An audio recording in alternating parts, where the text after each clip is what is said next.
नमस्कार बच्चों। आज हम कक्षा 10 का पाठ राम लक्ष्मण परशुराम संवाद पढ़ेंगे। प्रसंग ये है कि राम जी ने शिव धनुष सीता स्वयंवर के दौरान शिव धनुष तोड़ दिया था। शिव धनुष टूटने की टंकार दूर तक सुनाई दी। परशुराम ने भी सुना। क्योंकि वह शिव भक्त थे, उन्हें पता चल गया कि कहीं कोई न कोई अनहोनी हुई है। वह तुरंत उस राजसभा में पधारे और टूटा हुआ शिव धनुष देखकर क्रोधित होके उन्होंने पूछा कि ये शिव धनुष किसने तोड़ा है?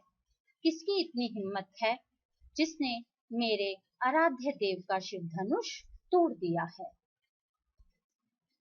उनके ये शब्द सुनते ही राम जी ने मुस्कुरा कर कहा, नाथ शंभु धनु भंज निहारा, होय ही केऊ एक दास तुम्हारा। अर्थात कि हे भगवान, शंभु यानी कि शिव धनुष, भंज निहारा तोड़ना, शिव धनुष को तोड़ने वाला नाथ तुम्हारा ही कोई एक दास होगा। आयसु कहा कहिए किन मोहि, आयसु अर्थात आज्ञा। उन्होंने कहा, कहिए प्रभु मेरे लिए क्या आज्ञा है? सुनी रिसाई बोले मुनि को ही, रिसाई मतलब क्रोधित होना। इतना सुन के ही परशुराम मुनि क्रोधित होकर बोले, सेवकु सो जो करे सेवकाई। सेवक हो वो होता है राम, जो सेवकाई करे, सेवा करे, वही सच्चा सेवक होता है। अरि करनी, अरि मतलब शत्रु, ये तो शत्रु कर्म के समान है।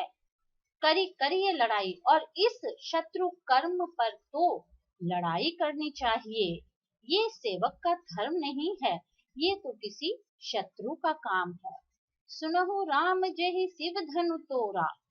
सुनो राम, जेहि मतलब जिसने, जिसने शिव धनुष तोड़ा मतलब तोड़ा, जिसने शिव धनुष तोड़ा है। सहस बाहु सम, सम मतलब समान। सो रिपु मोरा, रिपु मतलब शत्रु।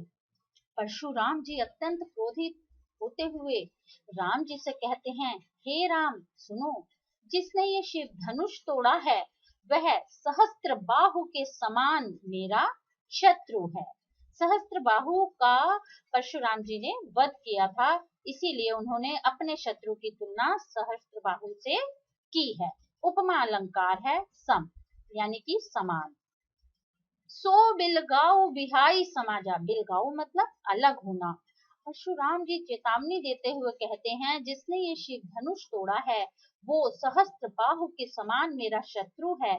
सो इसलिए वह अपने आप ही इस राज समाज से अलग हो जाए। नाता मारे जहिए सब राजा, नहीं तो उस एक के धोखे में यहाँ बैठे सभी राजा मारे जाएंगे। सुनी मुनि वचन लखन मुस्काने, बोले परशु दरही अब माने। अभी तक लक्ष्मण जी चुपचाप सारे संवाद सुन रहे थे।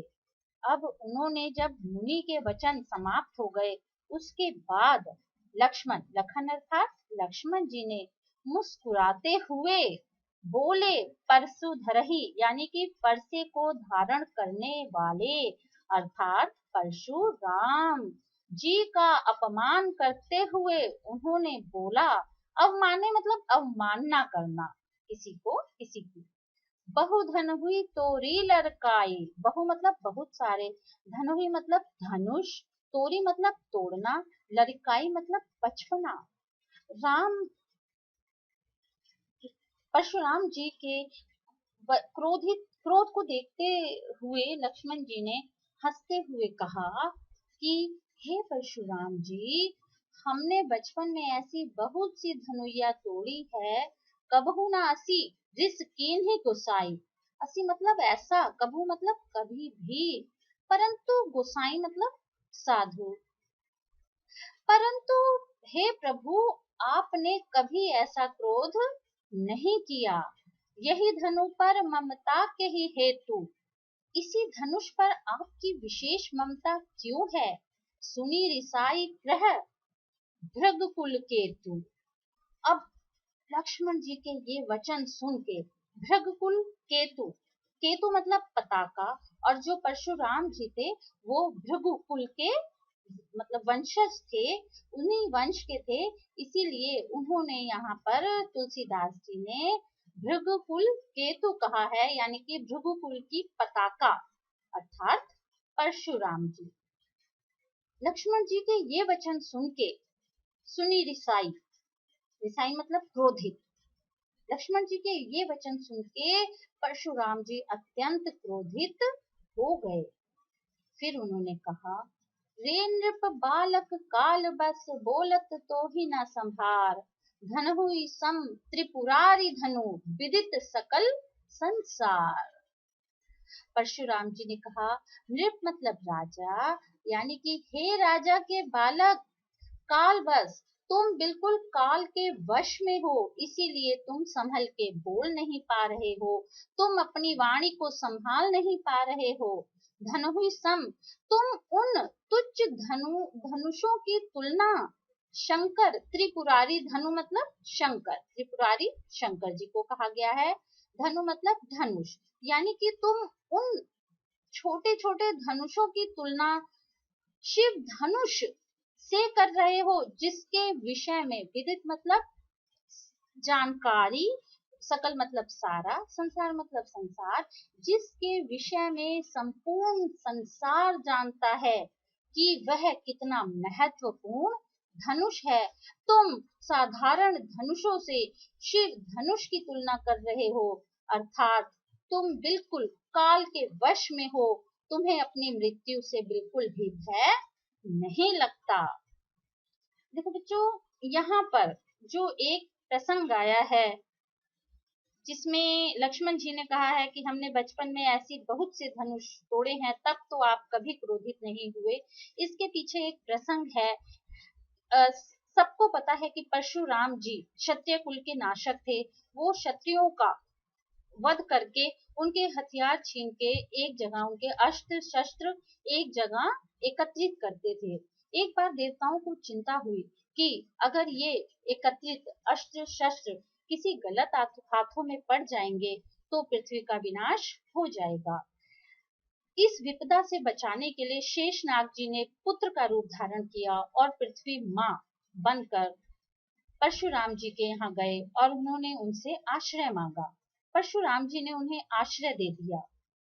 एक दिन जब परशुराम जी बाहर गए हुए थे कहीं किसी काम से, तो लक्ष्मण जी ने वो सारे, यानी कि शेषनाग जो उस समय एक बालक रूप में थे, शेषनाग जी ने सारे धनुषों का, सारे अस्त्रों शस्त्रों का अंत कर दिया, उन्हें नष्ट कर दिया।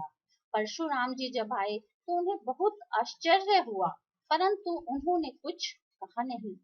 यहाँ पर उसी प्रसंग को जोड़ते हुए लक्ष्मण जी कह रहे हैं कि बचपन में हमने ऐसी बहुत सी धनुइया तोड़ी, तब तो आप गोसाई कभी भी क्रोधित नहीं हुए।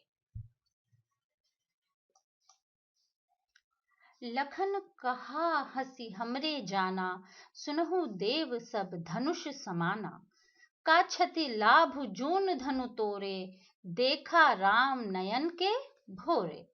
अब परशुराम जी के क्रोधित वचन सुन के आगे लक्ष्मण जी फिर हंस के कहते हैं, हे प्रभु सुनो देव, हे देव सुनो, हमारे लिए तो सारे धनुष एक समान हैं।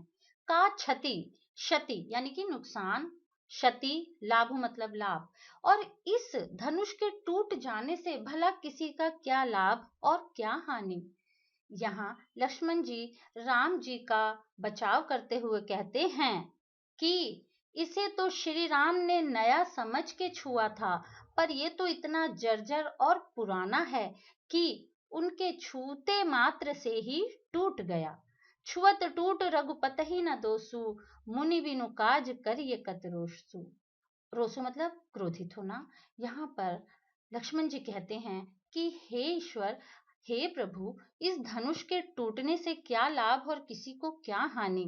इसको राम ने नया समझ के छुआ था, परंतु ये उनके मात्र छूने से ही टूट गया और आप तो बिना मतलब के ही क्रोधित हो रहे हैं। बोले चिते परसू की ओरा, चिते अर्थात देखते हुए। सबको पता है परशुराम जी अपने हाथ में एक फरसा लिए रहते थे। उन्होंने अपने फरसे को देखते हुए कहा, रे सठ सुने ही सुभाव न मोरा। सठ मतलब मूर्ख। उन्होंने कहा कि अरे मूर्ख, तू मुझे केवल साधारण मुनि समझ रहा है। रेसठ सुनहि सुभाव न मोरा, अर्थात तू मुझे एक साधारण मुनि समझ रहा है। ये सब सुनने का मेरा स्वभाव नहीं है। बाल को बोली बधो नहीं तो ही, मैं तुझे बालक समझ के, बधो मतलब वध, मैं तेरा वध नहीं कर रहा हूँ। केवल मुनि जड़ जान ही मोही, और तू मुझे निरा मुनि जड़ यानी कि केवल बुद्धिहीन ऋषि समझ रहा है। ये तेरा बहुत बड़ा भ्रम है। बाल ब्रह्मचारी अति को ही, सब जानते हैं कि मैं बाल ब्रह्मचारी हूँ। विश्व विदित, विश्व मतलब विश्व, विदित मतलब ज्ञान होना। विश्व विश्व विदित क्षत्रिय कुल द्रोही, पूरे संपूर्ण संसार को पता है कि मैं क्षत्रिय कुल का द्रोही हूँ। द्रोही मतलब उनको नाश करने वाला हूँ। भुजबल भूमि भूप बिनु कीन्ही, भुजबल मतलब सब जानते हैं कि मैंने क्षत्रिय विहीन, भूप मतलब राजा, मैंने अपने भुजबल से, अपनी बाहों के ताकत से इस भूमि को कई बार नृप से यानी कि राजा से हीन कर दिया। इस भूमि पर क्षत्रिय समाज का अंत कर दिया। विपुल बार महिदेवहन दीनहि, महिदेवहन अर्थात ब्राह्मण। और कितनी बार, विपुल मतलब अनेक बार, मैंने ये क्षत्रियों से छीन कर इस पृथ्वी को राजा विहीन करके ये पृथ्वी ब्राह्मणों को दान में दे दी। सहस बाहुभुज छेद निहारा, परसु बिलोकु महीप कुमारा।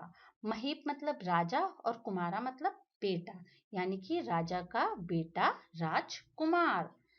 इसी फरसे से मैंने सहस बाहु के छेद निहारा मतलब अंत कर दिया था, उसके अंगों को उसके शरीर से अलग कर दिया था। और इस मेरे फरसे को देखो हे राजकुमार, और इससे डरो। मातु पितहि जनि सोच बस, करसी महिष किशोर, गर्भन के अब अर्भक दलन, परसु मोर अति घोर। आगे परशुराम जी कहते हैं, मातु पितहि जनि सोच बस, हे राजकुमार, तुम अपने माता पिता को अफसोस करने के लिए, सोचने के लिए मजबूर मत करो। तुम अपनी वाणी को विराम दे दो, नहीं तो मैं तुम्हारा वध कर दूंगा। तुम्हारे वध से तुम्हारे माता पिता को सोचना पड़ेगा, उन्हें दुख होगा। तुम्हें नहीं पता मैं कौन हूँ। गर्भन यानी कि गर्भ में पल रहे, अर्भक मतलब शिशु, गर्भ में पल रहे बालक भी मेरे फरसे से डरते हैं, और मैंने इस फरसे से सहस्त्रबाहु का वध किया है। तुम्हें भी मेरे फरसे से डरना चाहिए, अन्यथा मैं तुम्हारा वध कर दूंगा, जिसके कारण तुम्हारे माता पिता को सोचना पड़ेगा, उन्हें अत्यंत दुख होगा। मेरे फरसे को देखो, मेरे फरसे से गर्भ में पल रहे छोटे छोटे शिशु भी डरते हैं। तुम्हें भी इससे डरना चाहिए।